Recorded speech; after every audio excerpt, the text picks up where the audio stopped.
Assalamualaikum warahmatullahi wabarakatuh. Perkenalkan, kami dari kelompok 4 yang beranggotakan Dewi Hanifa Ayuning Chandra, Nela Valencia Devi, Nabila Rimawitanti, Cahyani Adina Indrawati, dan Gadis Erli Nadiasyah. Di sini kami akan menjelaskan tentang materi PPH pasal 22. Di dalam materi kami terdapat 5 subbab pembahasan. Yang pertama yaitu pengertian dan latar belakang. Yang kedua, dasar hukum. Yang ketiga, tarif pajak. Yang keempat, mekanisme pemungutannya. Yang kelima, tata cara penyetoran dan pelaporannya. Di sini saya, Dewi Hanifa Ayuning Chandra, akan menjelaskan tentang pengertian dan latar belakang. PPH pasal 22 merupakan cara pelunasan pembayaran pajak dalam tahun berjalan oleh wajib pajak atas penghasilan antara lain sehubungan dengan impor barang atau jasa, pembelian barang dengan menggunakan dana APBN atau APBD dan non-APBN atau APBD, dan penjualan barang sangat mewah.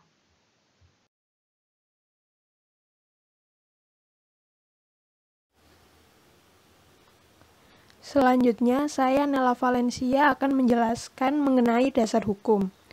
Dasar hukum pajak penghasilan pasal 22 bendaharawan pemerintah. Yang pertama ada Undang-Undang Pajak Penghasilan Nomor 36 Tahun 2008 tentang pajak penghasilan. Dan yang kedua ada PMK 34/PMK 010/2017 tentang pemungutan pajak penghasilan pasal 22 sehubungan dengan pembayaran atas penyerahan barang dan kegiatan di bidang impor atau kegiatan usaha di bidang lain.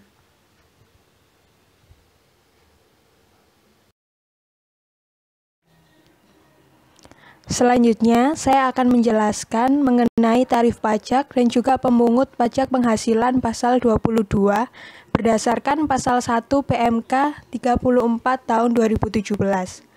Yang pertama yaitu Bank Devisa dan Direktorat Jenderal Bea dan Cukai atas A. Impor barang.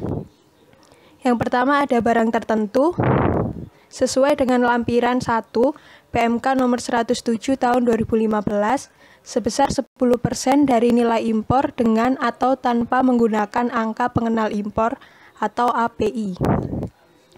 Selanjutnya ada barang tertentu lainnya sesuai dengan lampiran 2 PMK nomor 107 tahun 2015 sebesar 7,5% dari nilai impor dengan atau tanpa menggunakan angka pengenal impor. Selanjutnya, barang berupa kedelai, gandum, dan tepung terigu sebesar 0,5% dari nilai impor dengan menggunakan angka pengenal impor. Selanjutnya, barang selain yang dimaksud pada huruf A, huruf B, dan huruf C sebesar 2,5% dari nilai impor. Selanjutnya, barang sebagaimana dimaksud pada huruf C dan huruf D yang tidak menggunakan angka pengenal impor sebesar 7,5% dari nilai impor. Dan yang terakhir, barang yang tidak dikuasai sebesar 7,5% dari harga jual lelang.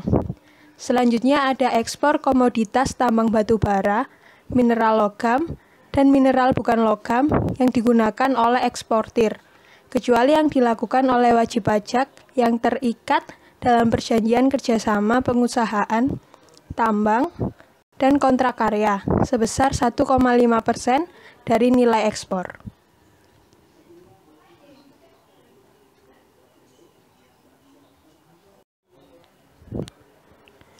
Pemungut yang kedua ada bendahara pemerintah dan kuasa pengguna anggaran atau KPA sebagai pemungut pajak pada pemerintah pusat, pemerintah daerah, instansi atau lembaga pemerintah dan lembaga-lembaga negara lainnya, berkenaan dengan pembayaran atas pembelian barang. Yang ketiga, bendahara pengeluaran berkenaan dengan pembayaran atas pembelian barang yang dilakukan dengan mekanisme uang persediaan atau UP. Dan yang keempat ada kuasa pengguna anggaran atau KPA atau pejabat penerbit surat perintah membayar yang diberi delegasi oleh kuasa pengguna anggaran. berkenaan dengan pembayaran atas pembelian barang kepada pihak ketiga yang dilakukan dengan mekanisme pembayaran langsung.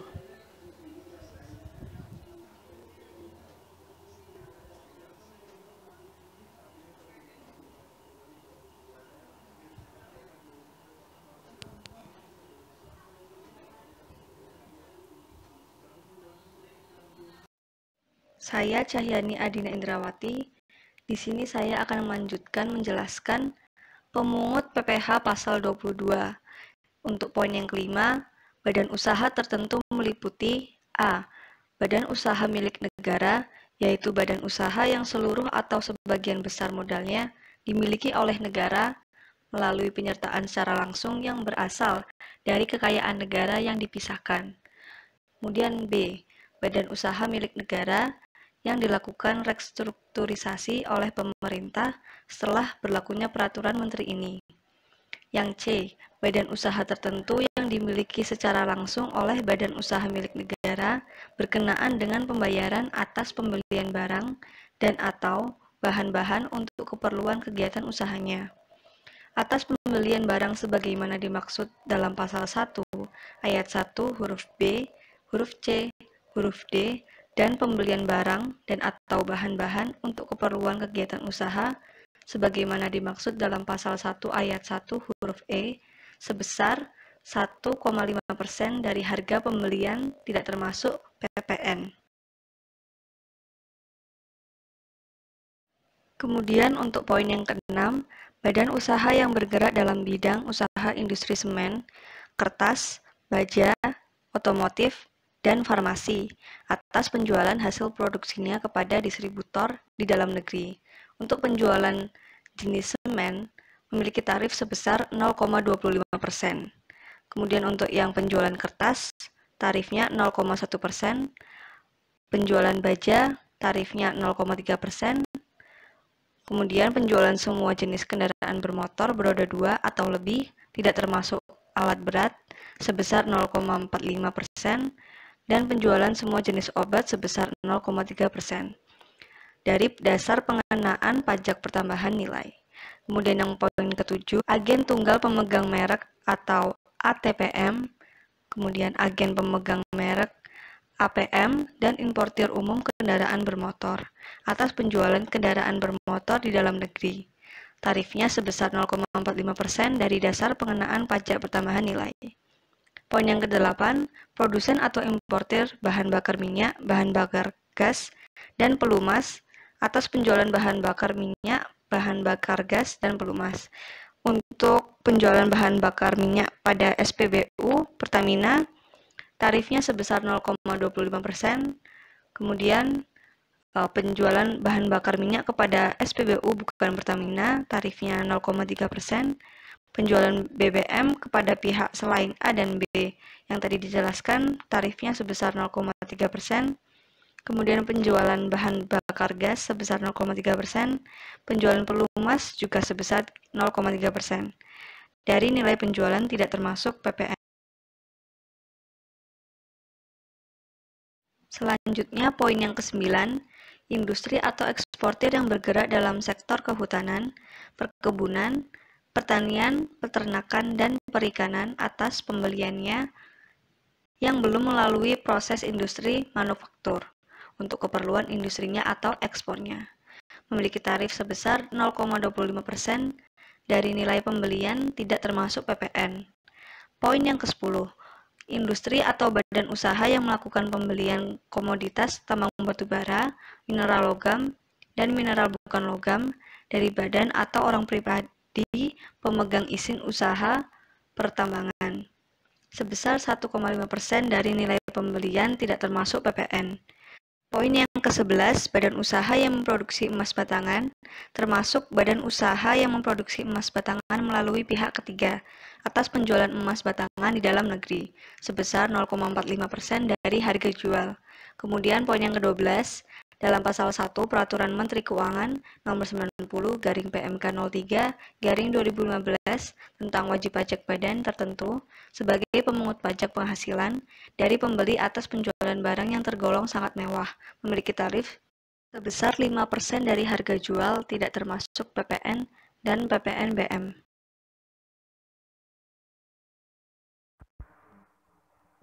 Perkenalkan, nama saya Nabila Rimawitanti. Di sini saya akan menjelaskan materi mengenai PPh pasal 22. Pengecualian dari objek PPh pasal 22 tertuang dalam pasal 3 PMK 34 tahun 2017. Pengecualian dari objek PPh pasal 22 yaitu 1. Impor barang dan atau penyerahan barang yang berdasarkan ketentuan peraturan perundang-undangan tidak terutang pajak penghasilan. 2.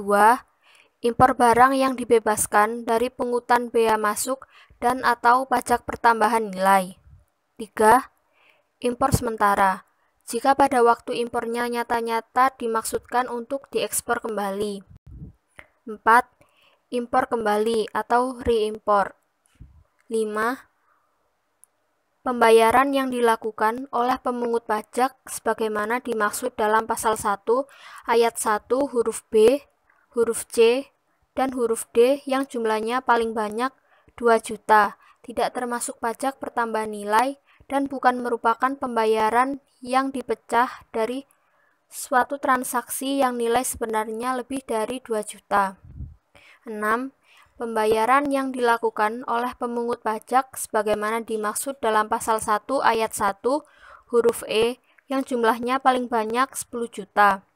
Tidak termasuk pajak pertambahan nilai dan bukan merupakan pembayaran yang dipecah dari suatu transaksi yang nilai sebenarnya lebih dari 10 juta. 7. Pembelian bahan bakar minyak, bahan bakar gas, pelumas, benda-benda pos, dan lainnya yang telah disebutkan dalam pasal 3 PMK 34 tahun 2017.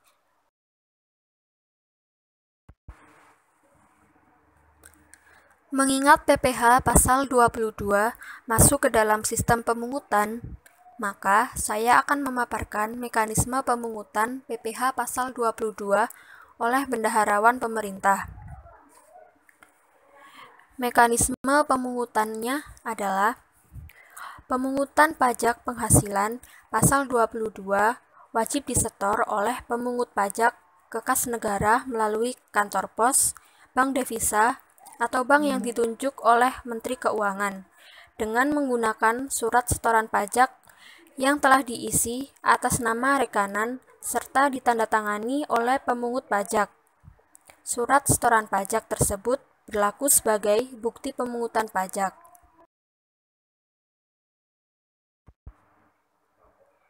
Batas waktu pembayaran penyetoran pajak yang sudah dipotong dan atau dipungut oleh wajib pajak serta tanggal pelaporan SPT massa adalah sebagai berikut.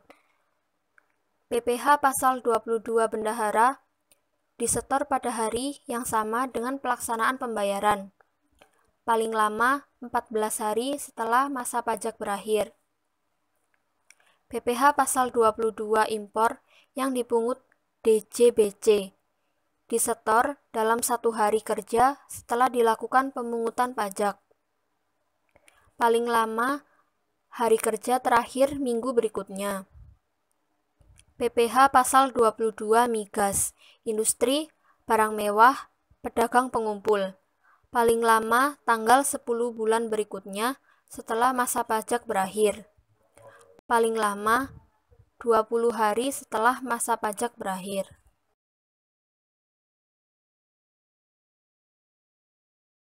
Perkenalkan, nama saya Gadis Erli Nadiasyah. Yang selanjutnya adalah tata cara penyetoran dan pelaporan PPh pasal 22. Yang pertama adalah penyetoran. Pemungutan PPh pasal 22 wajib disetor oleh pemungut ke kas negara melalui kantor pos, bank devisa, atau bank yang ditunjuk oleh Menteri Keuangan dengan menggunakan surat setoran pajak yang telah diisi dan ditandatangani oleh pemungut.